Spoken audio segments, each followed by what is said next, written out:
Anthony Defrank joining me, taking on Reiley Montoya, Power Slap number 12 from Fontainebleau, March 7th in Las Vegas. We seen you Power Slap number 10. Things didn't unfold against Dakota Mcgregor. However, he's going for the title now versus Robert Trujillo. You are coming in on the card before him in that match now, going up against Reiley. How excited are you to be on that card and to be back up there at the table? Honestly, I'm beyond excited. That's kind of one of the scenes where I really thrive in, especially a live card where it's that energy around you, and that's honestly just perfect for me. And going to 10 was kind of like a little tease because I got a taste of it, but not the full taste while I'm on the fighter side of things. But I at least glad I did get to experience it, go through that. I feel like everything does happen for a reason, so now everything's kind of coming back to fruition in a sense, and yeah, I just can't wait to go out there and fucking show you everybody what I've been working on. Absolutely. I mean, we haven't seen you as part of a live event yet. Is there anything in your past that you're going to be able to draw upon to feel what it's like to be in a room, that all that energy, the excitement of the crowd, etc.? Honestly, the only thing I could probably put it back to was kind of the first video that like started my whole career with social media. The first video that ever went viral was the boxing Mhm. video. I was surrounded by people, just having that energy, people cheering me on, and that just makes me go 10 times harder. Some people fold under that pressure, but me, honestly, I love it and I just thrive in it. It makes me 10 times better than what I would have did before. So that's why I'm really Mhm. glad that now I actually have the chance, especially with how the crowd of Power Slap is. Oh man, I'm just gonna feed right off it. That's awesome. Reiley Montoya as a competitor, what do you know of him and what do you expect him to bring? So I do know he did lose both his fights. He did get knocked out, but my biggest thing is I'm never the kind of person to count somebody out because Mhm. I'm always the person that somebody doubts, and then I always end up coming on top. So I know exactly how that is. So I'm never gonna doubt him. He does have a really good chin. I do think his slaps are a little sloppy here and there, but you never know what he's doing on the back end of sides. But yeah, honestly, I'm just really confident about it. I don't think anything on his side of things really worries me because, in my opinion, I feel like when I did face Josh, I feel like he was kind of not one of the best in our divisions, but he was definitely up there. So I feel like now kind of everybody else is not going to be as much of a challenge as Josh was to me, in a sense. Mhm. I hear you. I don't know. Is the East Coast West Coast thing, New York, Cali, like is that real? Is there any feeling of pride to represent New York in this one? Honestly, no, I don't, because New York, I feel like it's more than just, it's my personality in a sense. It's how I am, the nonchalant, don't really give a fuck. That's just New York built inside of me. But Mhm. honestly, no, I'm just ready to go out there. It's not even like I'm putting on for the city, anything like that. It's more so, this is my redemption in a sense, because I did lose my last one. And Mhm. I do love Riley. He's a good kid, but I'm going in there for decapitation. Like, there's no ifs, ands, or buts. I'm not going out there for any other choice. This is strictly Yeah. business, and I like to see it kind of like I'm a hitman in the sense they call me and they got to take out this guy. And it's just what I got to do, honestly.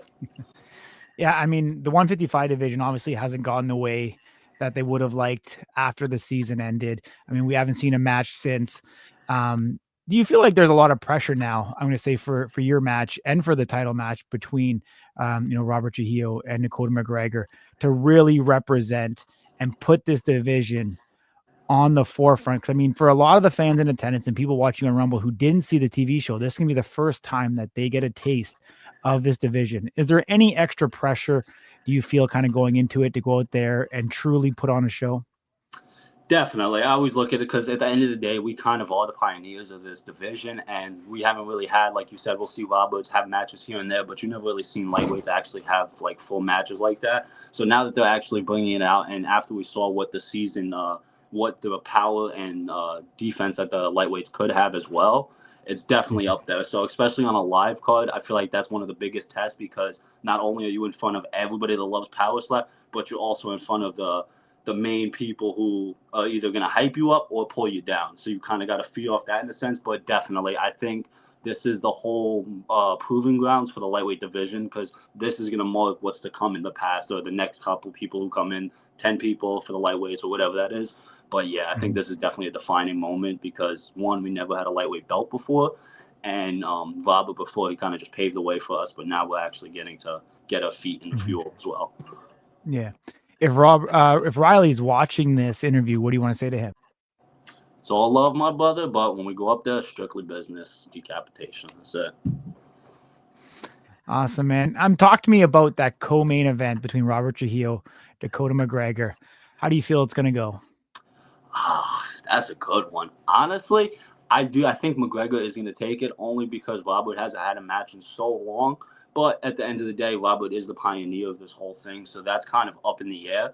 But what I do say, I'm beyond excited to see that match. For one, because the lightweight champ is going to be crowned, and two, I feel like it's exactly what McGregor deserves after everything he's kind of went through in his whole journey. He's the exact person who deserves that title shot at anybody. Do you think it's over early, or do you think we see this one go into championship rounds?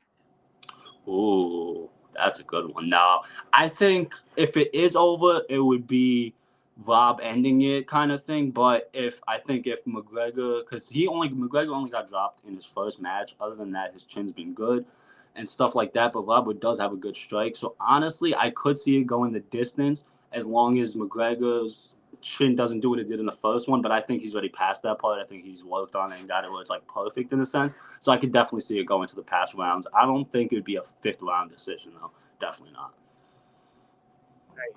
Yeah, we're gonna find out real soon. Excited for the division overall. Back to you before I let you go. Where are you sitting weight wise right now? And are you worried about making that 155? Because I mean, you are on the taller side for the division. So I was actually, when I first started cutting, when I got the call, I was 166. And that was honestly the heaviest I've ever been. So right now I'm actually 158. So I do only have a couple pounds. So I'm not too worried about that. That's mostly just water cut at this point. Yeah, you're on easy street at this point. Yeah, exactly. And that was the main thing because I don't want to go out there stressing about what I can eat, what I can't eat, and then the training besides that. You know what I mean? 100%. Awesome, man. Appreciate you joining me. Travel safe.